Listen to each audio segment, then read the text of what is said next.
Hai kawan-kawan, balik lagi sama gua. Jadi gua udah di sini lagi, kita mau ngapain hari ini? Ya, hari ini gua bakal ngeceritain lagi tentang timnas kita, yaitu timnas Indonesia. Gua bakal ngebahas 3 poin penting yang wajib diperhatikan agar timnas Indonesia tidak babak belur di Piala Asia 2023 nanti, cuy. Jadi apa saja poin penting itu?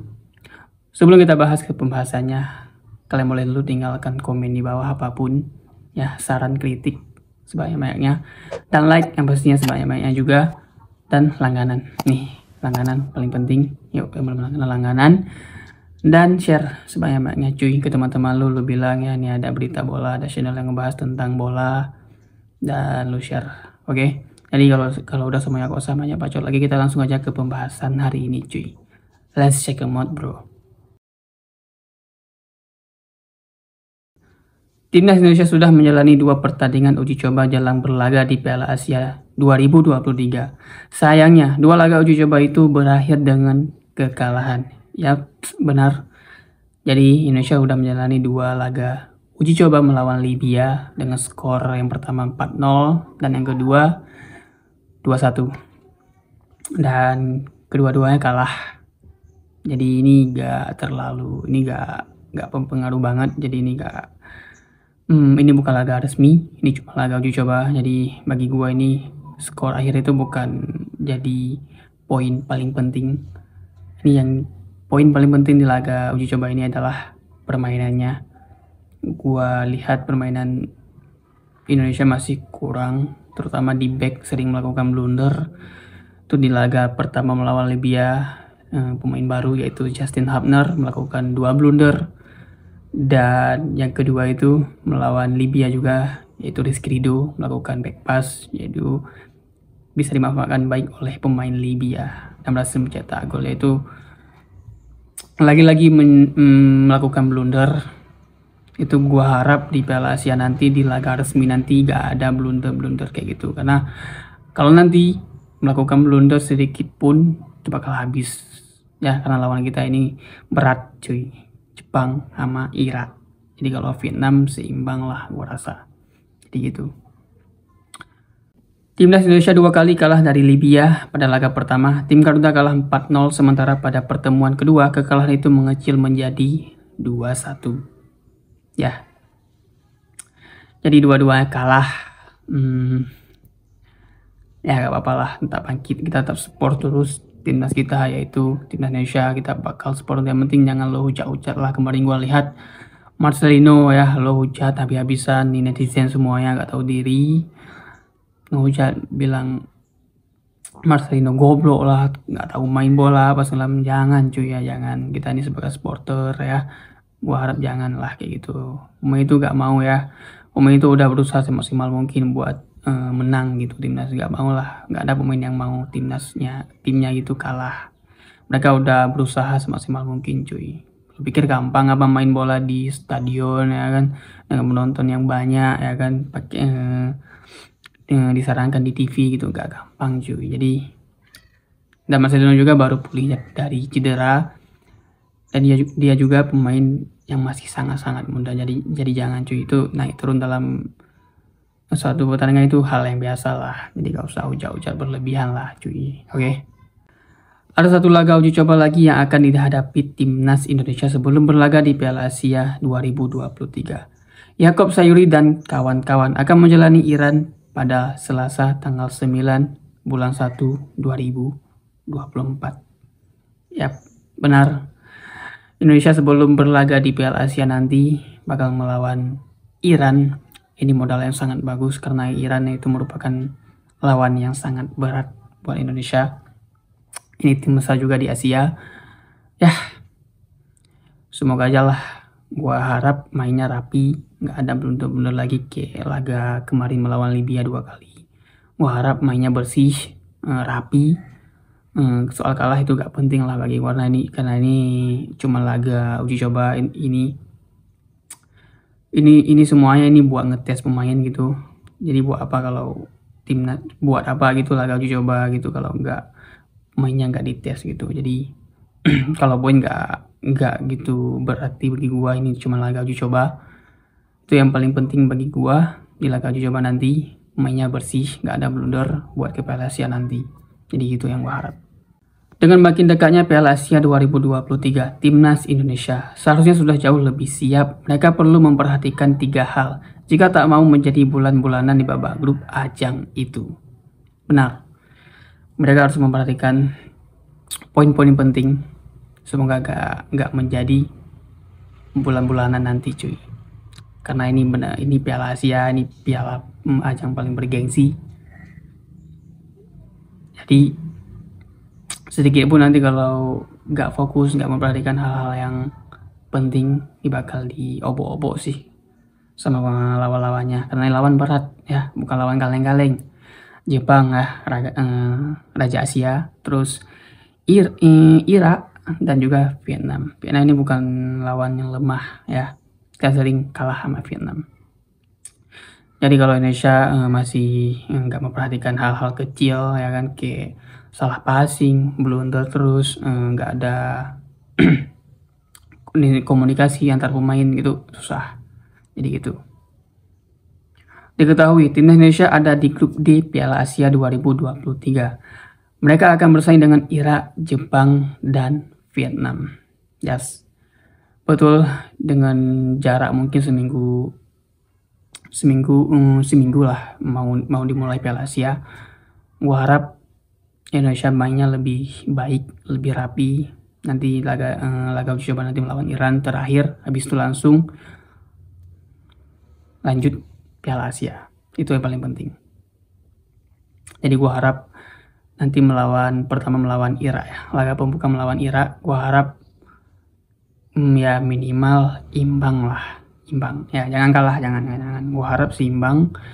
Kalau bisa menang, tapi kita realistis aja lah. Imbang udah cukup, udah bagus. Jadi kalau bisa timnas ayo menang, bisa. Gue yakin. Oke. Jadi yang pertama yang harus diperhatikan oleh Indonesia yaitu fisik harus prima. Yes. Kekuatan fisik yang prima akan menjadi modal utama timnas Indonesia di babak grup Piala Asia 2023 sebab mereka akan lebih banyak ditekan oleh lawan. Betul. Itu fisik paling penting ya. Fisik Indonesia harus kuat, harus strong karena ini lawannya benar-benar raja Asia yaitu Jepang sama Irak. Jadi mereka lawan ini bukan Brunei yang mereka bisa main-main, mereka bisa joget-joget. Ini bukan Brunei ya cuy ya. Jadi ini lawannya Jepang sama Irak. Itu yang paling kuat di grup ini. Apalagi Jepang. Ya. Jadi kalau fisik Indonesia nggak bagus ya bakal diobok-obok gitu. Mungkin nanti kalau biasanya agak bagus di menit-menit ke 60 ke atas, wah itu sih udah pasti ya. Udah pasti kebobolan banyak gol melawan Jepang. Jadi yang harus diperhatikan tim Indonesia adalah fisik. Itu yang pertama, fisik. Yes.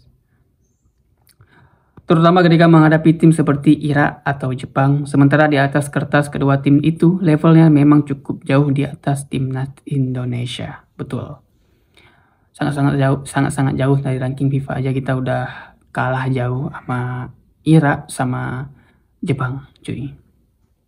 Jadi ini bukan main-main ya. Ini sangat-sangat harus diperhatikan sama Sintayong. Pemainnya harus disiplin, jangan kayak kemarin lah makan Indomie apa segala macam ya. Lo itu pemain lah harus profesional bro ya. Jadi gak usah makan Indomie. Ini lo mau Piala Asia, mau event besar, mungkin nanti ya boleh makan Indomie. Boleh pas libur gitu. Jadi Indomie itu sangat berpengaruh buat fisik kita cuy. Jadi gitu. Bermain bertahan hampir sepanjang pertandingan tentu sangat membutuhkan fisik yang prima. Selain itu, konsentrasi 100% juga tetap harus dijaga oleh para pemain timnas Indonesia cuy. Yes. 100% harus dia konsentrasi. Jangan lengah 1% pun jangan. Harus full 100% konsentrasinya. Jadi jangan main-main, harus benar-benar fokus 100%, jangan langsung aja pressing gitu. Jadi jangan jalan-jalan di lapangan gitu. Pemain depan juga harus bantu pertahanan karena ini lawannya Irak sama Jepang gitu. Yang pertama lawan Irak, habis itu lawan Jepang atau Vietnam, gua kurang ini deh. Jadi ini bukan lawan yang gampang ya buat timnas kita. Peluang masih ada, tapi kita agak kita ini harus realistis juga cuy ya. Peluang ada tapi tipis gitu. Tapi gue yakin masih bisa lah timnas. Gue dukung. Kedua, jangan buang peluang. Selain laga melawan Vietnam, timnas Indonesia tampak akan lebih bermain dengan pragmatis di Piala Asia 2023. Mereka akan bermain bertahan sembari mengincar serangan balik cepat. Benar. Indonesia melawan Irak harus bertahan, ya nggak bertahan total. Dan mereka juga harus mengandalkan serangan balik cepat. Jadi kalau pemain Irak nih ya melakukan serangan gitu, kita harus bertahan. Terus kalau mereka itu, kita berharap mereka itu gagal gitu, salah gitu, kita harus cepat gitu, serangan balik cepat. Kita harus memanfaatkan itu. Jadi gua rasa sih melawan Irak, Jepang kita harus mainnya harus bertahan. Apalagi kita di back ya udah lumayan solid lah, apalagi datangnya Justin Hubner. Tapi yang gue sayangin sih Jesus nggak bisa main karena dia itu terlambat ya. Dia udah resmi jadi WNI, udah disumpahin, tapi dia belum bisa main di Piala Asia karena slotnya itu udah habis gitu kemarin. Jadi mungkin kalau ada Jesus, pertahanan Indonesia lebih solid sih. Jadi gua harap nanti di back ya jangan passing nggak jelas lah ke kiper ya, ngecoba nge-build up serangan dari bertahan. Jadi gua harap jangan sampai blunder sih. Gua harap jangan sampai melakukan kesalahan kalau melawan Irak sama Jepang terus Vietnam. Jangan sampai lah. Jadi gitu. Skema permainan seperti ini membutuhkan efektivitas di lini depan. Para pemain timnas Indonesia tak boleh membuang peluang. Betul. Ini striker-strikernya Indonesia harus memanfaatkan momen-momen serangan balik cepat. Ya, harus memanfaatkan bola-bola mati dari Irak. Nggak boleh membuang-buang peluang. Kalau ada bola ya yang pas langsung shooting gitu. Shooting aja mungkin membuahkan hasil. Jadi jangan buang-buang peluang gitu pada striker-strikernya tim Indonesia. Jadi gue harap sih finishingnya itu baik ya, bisa mencetak gol. Gue harap sih gitu. Jangan sampai strikernya mantul gitu. Jadi gitu.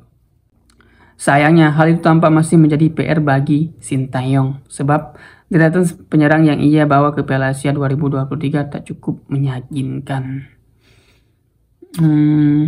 Ya benar sih. Striker-striker Indonesia itu belum meyakinkan lah.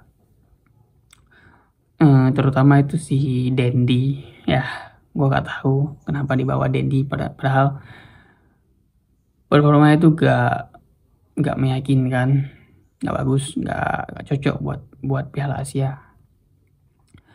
Dan itu yang gue suka nih strikernya Indonesia, yaitu Ramadan Sananta. Gue suka banget tipe penyerang kayak dia itu tipe penyerang itu yang haus gol. Gue harap sih nanti dia bisa duet bareng Rafael Strike. Gue harap ya Ramadan Sananta.